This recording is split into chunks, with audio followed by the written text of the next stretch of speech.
नमस्कार दोस्तों और स्वागत है आप सभी का करंट अफेयर अपडेटेड के यूट्यूब चैनल पर, जहां पर आज हम डिस्कस करने वाले हैं 9 अप्रैल 2021 के इंपॉर्टेंट इवेंट्स के बारे में।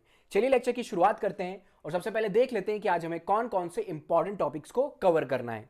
आज जो सबसे पहला इंपॉर्टेंट आर्टिकल हम कवर करने वाले हैं वो रेड सी से रिलेटेड होने वाला है। इसके बाद हम डिस्कस करेंगे हीट वेव्स के बारे में। फिर उसके बाद हम डिस्कस करेंगे एक बहुत इंपॉर्टेंट इंटरनेशनल ऑर्गेनाइजेशन नाटो के बारे में। उसके बाद जो अगला इंपॉर्टेंट टॉपिक होगा वो होगा ओपियम पॉपी स्ट्रॉ के बारे में। चलिए पहले आर्टिकल के साथ शुरुआत करते हैं जो कि रेड सी से रिलेटेड है।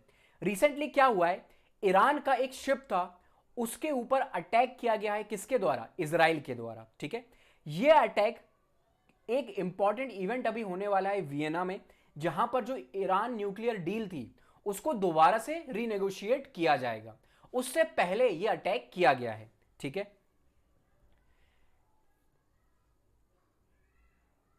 चलिए अब कुछ इंपॉर्टेंट लोकेशन देख लेते हैं रेड सी से रिलेटेड। तो रेड सी कहां पर लोकेटेड है आप यहां पर देख सकते हैं।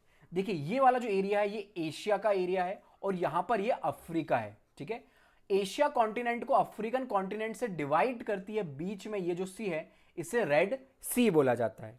अगर हम रेड सी की बात करें तो ये जो ऊपर वाला एरिया आपको दिखाई दे रहा है ये है सिनाई पेनिनसुला। ठीक है, ये जो सिनाई पेनिनसुला है ये इजिप्ट का पार्ट है। यहां पर एक बहुत इंपॉर्टेंट कैनाल है जिसका नाम है Suez Canal. Okay, Suez Canal क्या करती है, मेडिटेरियन सी को रेड सी से कनेक्ट करने का काम करती है। यहीं इसी के पास में सिनाई पेनिनसुला और जो हमारा एशिया वाला पार्ट है इसके बीच में आपको एक गल्फ दिखाई देगी यहां पर जिसका नाम है गल्फ ऑफ एक्वाबा। बहुत इंपॉर्टेंट गल्फ है। वहीं उसी के ऊपर ये वाला जो कंट्री है यह है इजराइल। ठीक है, यहां पर एक नेशन है जिसका नाम है जॉर्डन और यहां पर एक रिवर फ्लो होती है जिसका नाम है जॉर्डन रिवर। ठीक है, वहीं अगर हम इसके सदर्न साइड में आए तो यहां पर आप देखेंगे बहुत इंपॉर्टेंट गल्फ ऑफ एडन है और गल्फ ऑफ एडन को रेड सी से कनेक्ट करने वाली जो स्ट्रेट है उसे क्या बोला जाता है? बाबल मानदेव। बाबल मानदेव स्ट्रेट। बाबल मानदेव स्ट्रेट जो है वो किसके बीच में है?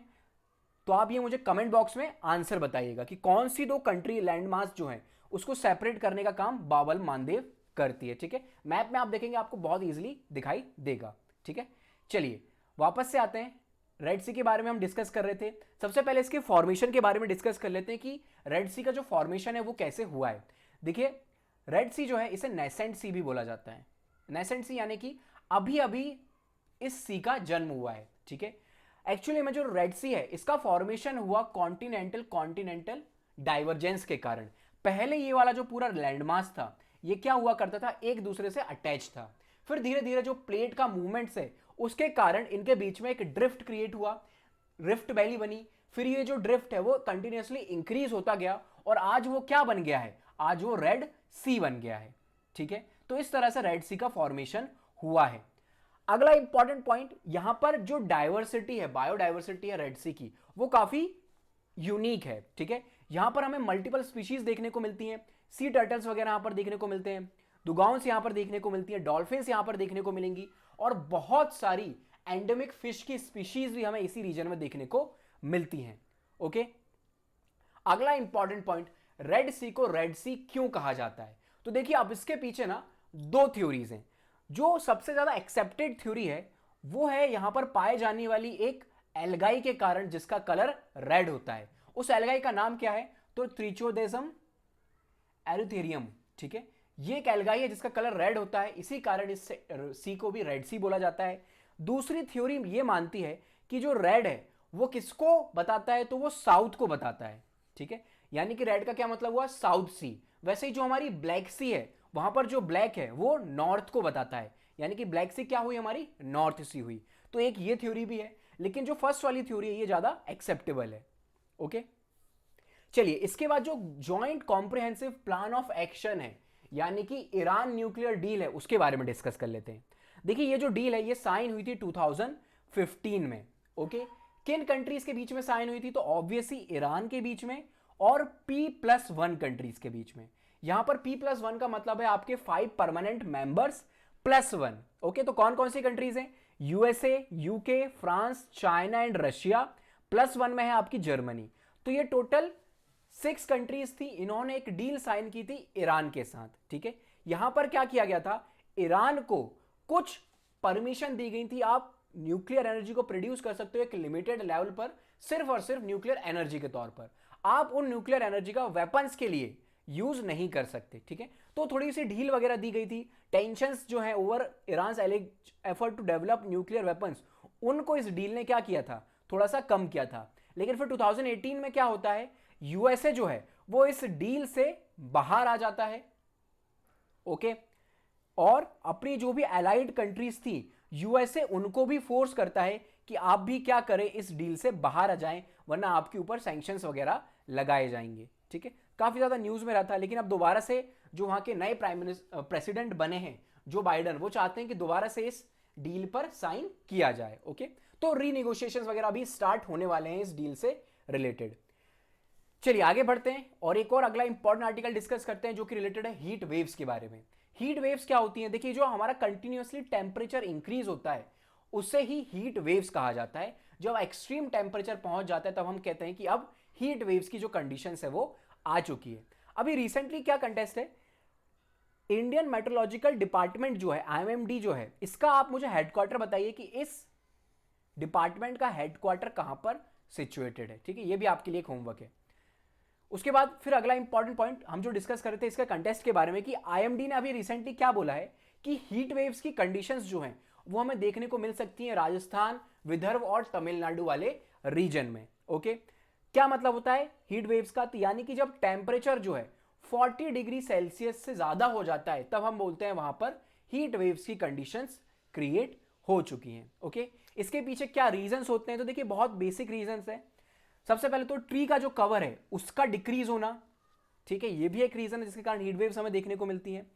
उसके बाद फिर जो अर्बन एरियाज है वहां पर जो पॉल्यूशन वगैरह हैं, सिटीज हैं, कंक्रीट से बनी हुई चीजें हैं, इसके कारण भी हीट वेव्स इंक्रीज होती है, ठीक है। फिर इसके बाद ग्लोबल टेम्परेचर जो है वो कंटिन्यूसली राइज हो रहा है, हीट वेव्स इसके कारण भी हमें देखने को मिलती हैं। इसके बाद अगला इंपॉर्टेंट क्लाइमेट चेंज के कारण हीट वेव्स हैं। यूवी रेज जो हैं उनकी इंटेंसिटी ज्यादा इंक्रीज हो चुकी है और इन सब के कारण हमें रूरल पॉपुलेशन जो है वो ज्यादा वनरेबल हो जाती है हीट वेव्स के कारण, हीट वेव्स के प्रति, ओके। अब इंडिया कौन कौन से स्टेप्स उठा सकता है जहां पर हीट वेव्स को कंट्रोल, जिसके द्वारा हीट वेव्स को कंट्रोल किया जा सकता है? तो देखिए, हम क्या कर सकते हैं, एक ट्रैकिंग मेथड का यूज कर सकते हैं जहां पर मेट्रोलॉजिकल जो भी डाटा है उसको कलेक्ट किया जाए और आइडेंटिफाई किया जाए उन जोन्स को जहां पर हीट वेव सबसे ज्यादा इफेक्ट डालती हैं, ठीक है। इसके बाद फिर क्लाइमेटिक कंडीशंस वगैरह को स्टैब्लिश किया जाए, ऐसे लॉज वगैरह पास किया जाए जो क्लाइमेट चेंज को रोकें। फिर इंपॉर्टेंट पॉलिसीज वगैरह बनाई जाए हेल्थ सेक्टर से related, water and power sector से रिलेटेड, ठीक है। फिर जो हमारी एंशियंट प्रैक्टिसेस हुआ करती थी, फॉर एग्जांपल जो आपका जो घर होते हैं उनके ऊपर व्हाइट पेंट करना जिसके कारण हीट रेज जो है वो रिफ्लेक्ट हो जाएं, ऐसे कपड़े पहनना, और जो क्या क्या करें आपका जो हीट बैलेंस है उसको मेंटेन करके रख सकें। तो ये कुछ ट्रेडिशनल मेथड्स भी जिनको हम अडॉप्ट कर सकते हैं, ठीक है। चलिए आगे बढ़ते हैं। इसके बाद फिर अगला इंपॉर्टेंट टॉपिक डिस्कस कर लेते हैं जो कि किससे रिलेटेड है, नॉर्थ अटलांटिक ट्रीटी ऑर्गेनाइजेशन के बारे में।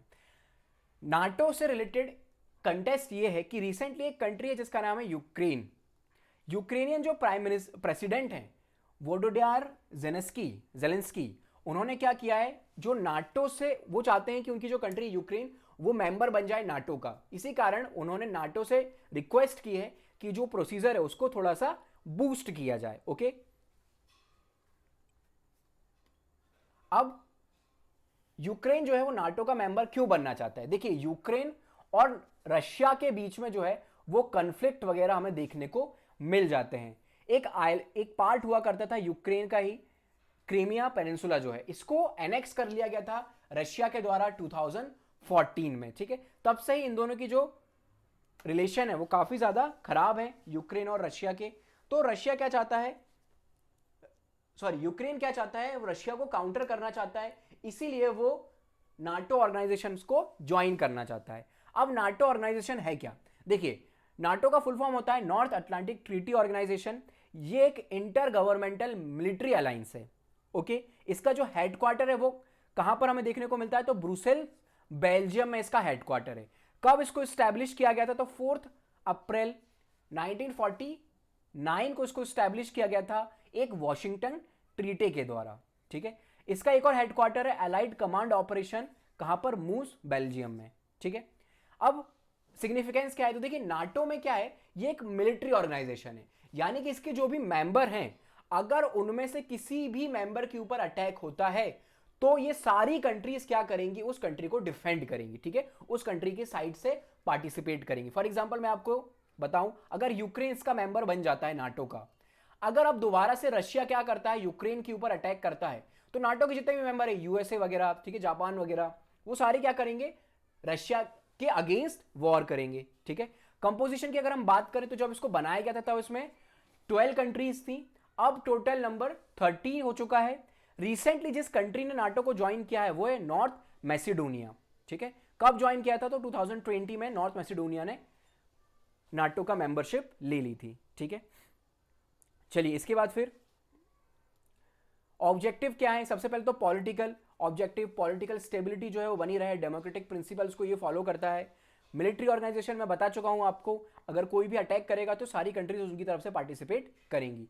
कौन कौन से इसके मेंबर हैं उनको देख लेते हैं। तो देखिए Albania, Belgium, Bulgaria, Canada, Croatia, Greece republic, Denmark, Estonia, France, Germany, Greece, Hungary, Iceland, Italy, Latvia, Lithuania, Luxembourg, Montenegro, Netherlands, North Macedonia, Norway, Poland, पुर्तगाल, Romania, Slovakia, Slovenia, Spain, Turkey, United Kingdom and USA.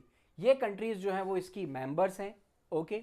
चलिए आगे बढ़ते हैं। इसके बाद अगला important article discuss करते हैं जो कि रिलेटेड है ओपियम पॉपी स्ट्रॉ से रिलेटेड। ये जो स्ट्रॉ आपको दिखाई दे रही है ना लास्ट में, पॉपी स्ट्रॉज, इन्हें ही बोला जाता है ओपियम पॉपी स्ट्रॉज, ठीक है। स्ट्रॉ का क्या मतलब हुआ, जब ये क्या होता है, एक पूरा का पूरा एक पौधा होता है जिससे ओपियम को एक्सट्रैक्ट किया जाता है, इस प्रकार से ओपियम इसमें से बाहर निकाल लिया जाता है। उसके बाद ये जो कचरा बच जाता है उसे स्ट्रॉ बोला जाता है, ओपियम पॉपी स्ट्रॉ, ओके। अब रिसेंटली क्या कंटेस्ट है, तो सेंट्रल गवर्नमेंट जो है वो प्राइवेट पार्टनरशिप को बढ़ाना चाहती है ताकि ओपियम पॉपी स्ट्रॉ का जो प्रोडक्शन है उसका यूज किया जा सके मेडिसिनल पर्पस के लिए, एल्कालॉइड्स को फॉर्म करने के लिए, ओके। तो ये कंटेस्ट है। अब थोड़ा सा और डिटेल में डिस्कस कर लेते हैं। सबसे पहले अल्कलॉइड्स होते क्या हैं इसके बारे में जानकारी ले लेते हैं। देखिए अल्कलॉइड्स जो होते हैं वो ऑर्गेनिक कंपाउंड होते हैं, ठीक है। इसमें नाइट्रोजन की जो मात्रा होती है वो ज्यादा होती है, इसी के कारण इसका जो नेचर है वो कैसा हो जाता है, अल्केनाइन नेचर का हो जाता है ये, ठीक है। अब कुछ एग्जाम्पल हैं जो आपने सुने होंगे, ऑलरेडी आप जानते होंगे। फॉर एग्जाम्पल निकोटीन वगैरह, मॉर्फिन, इनके बारे में आप जानते होंगे, क्विनीन, एंड्रिन, एफिड्रिन, ठीक है, और स्ट्राइनाइन। ये कुछ इंपॉर्टेंट एल्केलॉइड्स हैं जो कि पाए जाते हैं, ओके। इनका मेन पर्पस क्या होता है, तो देखिए एक पावरफुल मेडिसिन के तौर पर इनको यूज किया जा सकता है, खास करके नार्कोटिक्स वाले डिपार्टमेंट में। यानी कि जैसे मॉर्फिन है, ये एक पावरफुल मेडिसिन होती है अगर आपको पेन से रिलीफ पाना हो तो, बट इनका एक ड्रॉबैक है कि आप इनके एडिटिव हो सकते हो, आपको बार बार इनकी लत लग सकती है, ठीक है। चलिए आगे बढ़ते हैं। पॉपी स्ट्रॉ के बारे में हमने डिस्कस किया। ओपियम को जब वापस निकाल लिया जाता है तो जो भी कचरा वगैरह बचता है, हस्क वगैरह जो बच जाता है, उसे पॉपी स्ट्रॉ बोला जाता है। इस पॉपी स्ट्रॉ में भी जो है वो स्मॉल क्वांटिटी के मॉर्फिन्स पाए जाते हैं, ठीक है। लेकिन इनका जो प्रोडक्शन है वो जो गवर्नमेंट है हमारी वो नहीं कर पाती है, इसीलिए प्राइवेट पार्टनरशिप को इन्वॉल्व किया जा रहा है। पोजीशन की अगर हम बात करें, फॉर एग्जांपल सबसे पहले तो अगर आपको ओपियम वगैरह को ग्रो करना है तो उसके लिए आपको परमिशंस वगैरह लेनी होगी स्टेट गवर्नमेंट से, और आप इनको बेच भी उन्हीं चीजों को समझ सकते हो, उन्हीं चीजों को उन्हीं कंपनीज को बेच सकते हो जिनको लाइसेंस मिला हुआ है स्टेट गवर्नमेंट से, ठीक है। तो ये इंपॉर्टेंट पॉइंट आपको यहां से याद रखना है, स्टेट गवर्नमेंट के द्वारा लाइसेंसिंग को इशू किया जाता है, ठीक है। चलिए इसके बाद फिर पार्टनरशिप मॉडल की अगर हम बात करें तो देखिए जो नार्कोटिक्स रॉ मटेरियल है, it can be produce from opium poppy, opium gum को बनाया जा सकता है, और concentrated of poppy straw, CPC, इसको भी फॉर्म किया जा सकता है, ठीक है। बट एट प्रेजेंट जो ओपियम गम होती है उसी को प्रोड्यूस किया जाता है इंडिया में, सीपीएस का यूज नहीं किया जाता है, ठीक है। इनका प्रोडक्शन हमारे इंडिया में नहीं होता है। इसी के प्रोडक्शन के लिए पब्लिक प्राइवेट पार्टनरशिप को बूस्ट किया जा रहा है, ठीक है।